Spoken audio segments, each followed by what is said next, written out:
234페이지에 제15 안락품. 안락품이라고 하는 것은 편안하고 즐겁다 이런 느낌이잖아요. 이게 이제 우리의 마음의 평화죠. 편안하다, 평안하다, 즐겁다 이런 거라고 보시면 되고, 편안함과 위태로움의 차이를 밝힌 거래요. 악을 버리고 선으로 나아가면 즐겁고 어리석음에 떨어지지 않음을 말한 것이다. 악과 선의 차이를 나타낸 것이고, 악은 말 그대로 괴롭고 선으로 나아가면 어떻다? 즐겁고 평안하다. 그래서 이제 그 안락하다라고 하는 얘기 자체가 우리 마음 속에 내 안에 있는 어떤 이제 평화를 나타내는 거죠. 그걸 쭉 얘기를 하는 거예요. 내 삶은 이미 편안하여 원한에 대해 성내지 않네. 모든 사람은 원망 속에 살고 있지만 나는 오직 원망 없이 살아가리라. 내 삶은 이미 편안하여 원한에 대해서 성내지 않는다. 어떤 거요? 화를 내지 않는다. 편안하다는 게 뭐예요? 마음속으로 편안한 사람들이 화를 내지 않는다. 반대로 편안하지 않은 사람들, 안락하지 않는 사람들 안에서 어떤 게 많아요? 분노가 많고 욱하는 성격이고 막 이렇게 뭔가 이렇게 번뇌가 많고 한 거죠. 그렇기 때문에 쉽게 성내고 쉽게 미워지고 쉽게 원망해진다. 그래서 원한에 대해서 성내지 않는다. 모든 사람 원망 속에 살고 있지만 나는 오직 원망 없이 살아가리라. 내 삶은 이미 편안하여 병에 대해 병을 앓지 않네. 모든 사람 병 속에 살고 있지만 나는 오직 병 없이 살아가리라. 어때요? 병에 대해서 병을 앓지 않는다. 그리고 모든 사람은 병 속에 살고 있다. 근데 나는 오직 병 없이 살아가리라. 모든 사람들이 병을 많이 앓고 있죠. 마음의 병일 수도 있고 신체의 병일 수도 있고요. 우리 모든 사람들이 다 병을 앓고 살아가죠. 근데 공부하고 마음이 평화하고 안락한 사람들은 어때요? 내가 선행을 하는 사람들은 내 마음속에 어떤 이제 그 어느 정도 수행의 깊이가 돼서 화가 없는 사람들은 어떻게 돼요? 이런 이제 병으로 알지 않는다요. 병으로 알지 않는데요. 그거를 오히려 더 이제 좋은 계기로 삼아서 나아갈 수 있고 전환할 수 있는 그런 사람들의 마인드인 거예요. 그게 이제 마음의 병이든 신체의 병이든 병에 대해서 병을 앓지 않는다는 것은 내 관점이 아예 다르다는 거죠. 똑같이 아프지만 어떤 사람은 아파하고 죽을 힘을 다해 아파하고 어떤 사람은 이 정도면 다행이고 그거에 신경 쓰지 않고 하는 사람도 있겠죠.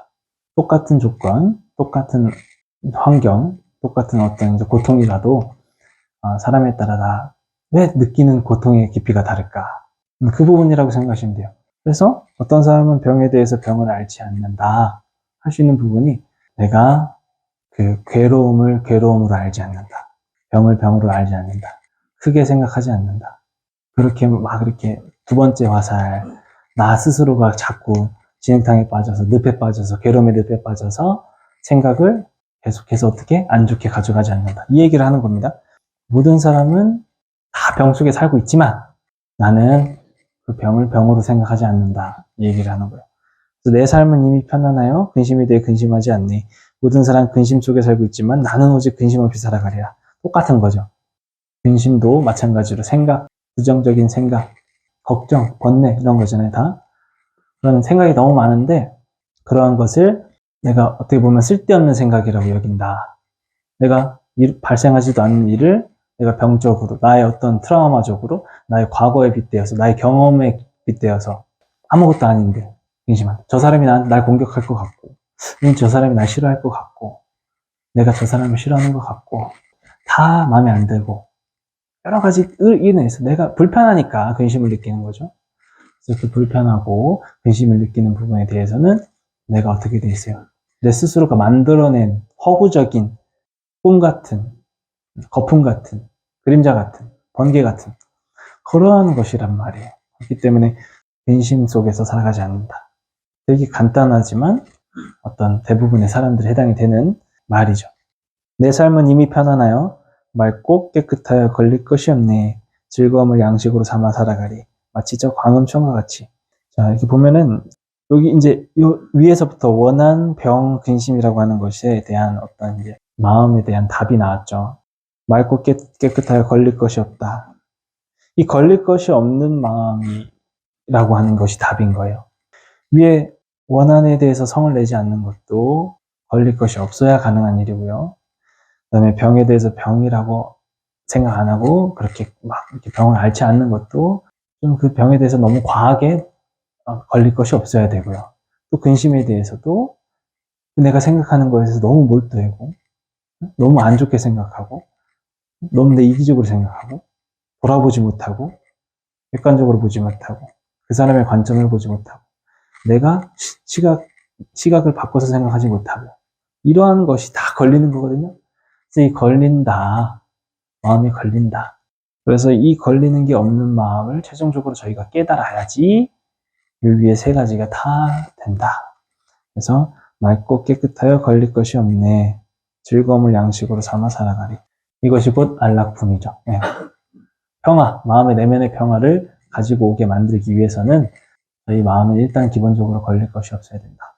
근데 그 걸릴 것이 없다고 얘기하는 부분들을 우리가 스스로가 안에서 찾아야 되는 거예요. 안에서, 바깥에서 찾는 게 아니고 뭔가 환경이나 날씨, 사람들, 내 자식, 내 가족, 내 친구, 내 직장, 내 일 이런 것들이 물론 일시적으로는 조건의 형성이 돼가지고 조건이 맞아가지고 내가 그게 딱 맞아 떨어지면 내가 원하는 대로 되면은 행복할 수 있어요. 걸릴 게 없어요. 내가 즐거우니까 걸릴 게 없죠. 너무 날씨가 이제 그 습해가지고 뭔가 딱 화창한 그런 바람 부는 날씨를 원했어요. 근데 그 날씨가 딱 그날 아침에 딱 일어났는데 그렇게 되면은 딱 걸릴 게 뭐가 있겠어요, 그죠? 행복하죠. 그런데 그게 맨날 그렇겠냐고요. 밖에서 찾는다, 어떤 조건적인 형성에 의해서 찾는다, 사람한테 찾는다, 누군가 나한테 이렇게 해주길 바란다, 내가 뭘 뭐 지적하고 싶다, 고치게 하고 싶다, 이런 부분들. 그게 자식이 됐든 누가 됐든 전부 다. 그런 것을 바깥에서 찾는다는 것은 어딜 가서나 괴롭다. 어떤 나의 조건에 맞지 않으면, 내 마음에 맞지 않으면, 내 내면에서 평화가 오지 않는 거죠. 평화적인 부분, 이런 이제 행복한 부분, 이런 평온한 부분들을 내 안에서 찾아야 되는데, 바깥에서 그걸 맞추려고 해요. 인간으로서 살아가는 데 있어서 뭔가 합격하고 싶다, 뭔가 바라는 게 있다, 됐으면 좋겠다 등등 여러 가지가 많잖아요. 어쨌으면 좋겠고 저쨌으면 좋겠고 이러한 것에 다 이제 뭔가 이렇게 내가 원하는 대로 되길 원하는 대로 돼야만 하는 사람들, 그렇게 습관이 되어 있는 사람들은 행복을 어디서 찾겠어요? 안에서 내면에 대한 성찰로 찾겠어요? 내가 나를 돌아보나? 내가 나를 참여하나? 내가 맞추려고 하나? 내가 생각을 바꾸려고 하나? 내가 관점을 바꾸려고 하나? 그런 게 90%가 없겠죠. 그러면 뭐 여기선 여기대로 불만, 저기선 저기대로 불만. 그렇다는 거예요. 미국에선 미국 법도 불만, 한국에선 한국 법도 불만, 북한에서 북한 법도 불만. 그런 거죠. 월요일은 월요일대로 불만, 일요일은 일요일대로 불만, 금요일은 금요일대로 불만. 이러한 것들. 내가 정말 싫어하는 사람이 있는데 그 사람이랑 헤어졌어요? 그래서 행복한 줄 알았더니 그게 또 아니야. 또 고독하다고 불만, 외롭다고 불만, 쓸쓸하다고 불만. 그렇다고 해서 또 내가 이 회사만 나가서 다른 데로 가면 정말 행복할 것 같아? 해방될 것 같아요? 그래서 갔더니 정말 싫은 사람은 하나도 없어요. 근데 다만 일이 또 너무 많다고 불만, 또 월급이 너무 적다고 불만. 정말 평온한 그런 일상생활 속에서 갑자기 어떤 이제 또 미운 사람이 또 파견을 나올 수도 있죠? 그런 사람 또 같이 또 며칠 있다 보니까 또 너무 마음에 안 드는 구석들이 너무 많아요. 그럼 또 다시 뭐가 돼요? 생기겠죠. 외부에서 생기죠. 근데 그 외부에서 생긴다는 것 자체는 어쨌든 인연적으로 바뀔 수가 없어. 괴로움 또다시 생각이 들어요. 옛날에 생각을 했죠. 여기서만 벗어나면 행복할 줄 알았는데, 평화가 올 줄 알았는데, 또 다른 문제가 생기니까. 그래서 세월을 살다 보니까, 불교를 공부하다 보니까, 불법을 공부하다 보니까, 철학적인 걸 생각하다 보니까, 저희가, 이건 누구나 다 아는 거죠. 가만 보니까 그냥 내 스스로가 기준을 바꿔야 되겠다. 내가 생각하는 걸 바꿔야 되겠다. 관점을 바꿔야 되겠다. 그 얘기를 하는 겁니다. 그래서 마음의 평화는 죽었다 깨어나도 바깥에서 찾을 수가 없다. 내 안에서 찾는 것이다. 이기면 남에게 원한을 사고 지면 스스로 비굴해지나니 이기고 지는 마음 버리고 다툼이 없으면 스스로 편안하니라. 이 왜 그럴까요? 이기면 남에게 원한을 산다. 내가 이기면 남이 날 미워하겠죠. 그렇죠? 나의 행복도 잠시 적이 생기는 거예요. 이기면 이기는 대로. 그럼 또 지면 스스로 비굴해진다. 내가 그렇게 생각 안 하려고 해도 내가 졌다고 생각을 하니까. 모든 것에, 그렇죠? 어떤 싸움이든 이긴 사람이 있으면 지는 사람이 있을 거고, 지는 사람이 있으면 이기는 사람이 있을 거예요. 이러한 것에서 걸림이 없고 벗어나야 된다. 이기고 진다고 하는 그 개념 자체를 마음속에서 벗어나야지 어떻게 된다? 평화가 온다. 네. 내가 지면 진대로 속상하고 이기면 이긴 대로 남이 날 미워하는 게 또 그 마음에 안 들고, 이러한 것에서 벗어나야 돼. 이기고 지는 마음 자체를 벗어나야 된다. 그러면은 이제 다툼이 없고 스스로 편안합니다. 그 다음에 204번. 병이 없는 것이 가장 큰 이익이래요. 무병최리, 무병재일리. 병이 없는 것이 가장 큰 이익이에요. 몸 아파 보니까 어때요? 몸 아파 보면 어때요? 아무것도 생각 안 나죠? 일시정지죠, 일시정지. 즐거운 일이 즐거운 일로 느껴지지가 않죠. 몸이 정말 중요하다. 또 반대로 마음이 너무 아프면 어때요? 몸이 아픈지도 모르죠.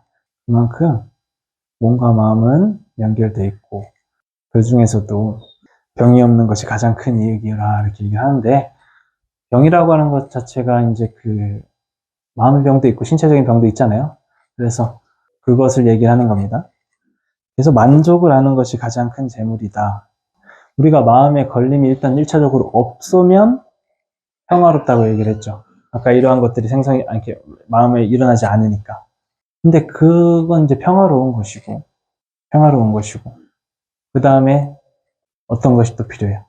내가 가진 것에, 혹은 또 그런 상황 속에서 만족을 한다면 자연스럽게 걸리는 게 없는 거예요. 불만족하기 때문에 걸리는 거잖아요. 그러니까 만족을 하는 것이 가장 큰 재물이라고 써 있는 이유가, 돈이 얼마나 있든 간에, 내가 가진 게 얼마나 있든 간에 만족 못하면 끝이 아니잖아요. 끝이 없잖아요. 그죠? 그러니까 어떤 것이 가장 큰 이익이다, 어떤 것이 가장 큰 것이다, 어떤 것이 가장 크게 가진 것이다. 만족이라는 얘기예요. 그걸로 인해서 내가 다 얻은 거니까. 더 이상 얻을 것이 없다고 생각해야지 다 얻은 것이니까. 그 얘기를 하는 거죠. 그래서 너그러움은 가장 큰 법이요, 열반은 최상의 즐거움이다. 열반은 왜? 안락품 자체가 열반이고 정멸이에요. 그 상태 자체가 꺼져 있는 상태, 조용한 상태, 고요한 상태, 그걸 가지고선 목표를 두고선 얘기를 하는 거거든요. 괴롭지도 행복을 추구하지도 않는 그런 걸림없는 상태를 얘기를 하는 것이고, 206번에 성인을 보는 것은 즐겁고 귀할 꽃 얻으면 더 즐거워라. 어리석은 사람을 떠나 선을 행하는 홀로 더 즐거워라. 이것은 이제 수행자들을 얘기를 하는 거예요. 수행자분들에 대한 어떤 이제 그 모습을 나타내는 거죠. 그리고 이제 208번, 어질고 많이 들어서 지혜로우며 욕을 참고 계를 지켜서 거룩한 사람, 이와 같은 사람과 함께해라. 전에 많이 나왔었던 얘기예요. 이러한 사람. 이건 이제 저희가 주변에 많이 없죠, 이런 분들이. 그래서 이제 이런 분들을 찾아서 이제 함께해라. 선지식을 찾아서 함께해라. 그런 분들을 옆에다 두고 해야 된다. 그러려면 어떻게 된다? 내가 같은 향기가 나야 된다 했죠. 그리고 또 그게 아닐 것 같으면 우선 그 사람도 보고 배울 수 있고 수용할 수 있고 만족할 수 있는 그런 자세들을 가지고 가져가야 된다, 마음을. 내 내면에서 찾아야 된다, 마음의 평안. 갈수록 계속해서 이제 뭐 원하는 게 달라지죠. 그것을 바깥에서 찾게 되면은 원하는 것이 달라져요. 그래서 궁극적으로 얘기를 하는 자체가 걸리는 거 없이 만족할 줄 알아야 되고, 마음대로 된다는 그러한 생각 자체를 버려야 된다. 이기고 지는 것을 버려야 된다. 처음부터 끝까지 보면은 처음에는 그런 생각이 없었다가도 점점 어떻게 바뀌어요. 아이를 가졌을 때 어때요? 유산만 안 됐으면 좋겠다. 임신하면 어때요? 유산만 안 됐으면 좋겠다 생각하죠. 그래서 이제 유산 안 되고 이제 잘 이제 나왔어요. 출산을 했어요. 그러면 어떻게 돼요? 아이고, 이제 손가락 5개만 다 있었으면 좋겠다 이렇잖아요. 확인하죠? 확인 다 하고 나서 또 어때요? 건강하게만 했으면 좋겠다 그러죠? 공부 잘 안 해도 된다. 정말 건강하게만 잘해달라. 경찰서 같은 데 가지 말고. 이렇게 얘기를 하죠. 그러다가 6살 되니까 이제 조금씩 이제 갑자기 영어 좀 했으면 좋겠다 생각하죠. 갑자기 뭔가 하나 남들보다 좀 뒤처지는 것 같아. 좀 신경 쓰여. 애를 압박하고, 간섭하고, 정서적으로 좀 불안하게 만들죠. 그 건강했으면 좋겠다는 그 출발선에서 하나씩 붙는단 말이죠. 그럼 행복은 어디 있는가? 다시 이제 바뀌죠. 초등학교 때는 어때요? 또 중학교 때는 어때요? 중학교 때는 어때요? 이제는 진짜 집에만 들어왔으면 좋겠다. 갑자기 막 이런 경우도 있을 수 있고. 이제 또 성인 되니까 어때요? 쓸데없는 임신만 안 했으면 좋겠다. 이렇게 된단 말이에요. 건강만 했으면 좋겠다 스스로 시작했어요. 분명히. 근데 스스로가 내면에서 욕심이 자꾸 끝없이 나오면서 바라는 게 생기고 그것을 원하는 대로 되지 않으면 이판사판 되죠. 엄청 싸우죠. 부모와도 싸우고 자식과도 싸우고. 네. 그럼 내 내면의 평화는 바깥에서 찾은 거죠. 불교는 그렇지 않다는 거죠. 안에서 찾고 본연의 무의적인 걸림이 없는 자리 거기에서 시작을 해야 된다. 그 자리로 원래 부처의 자리로 가야 된다.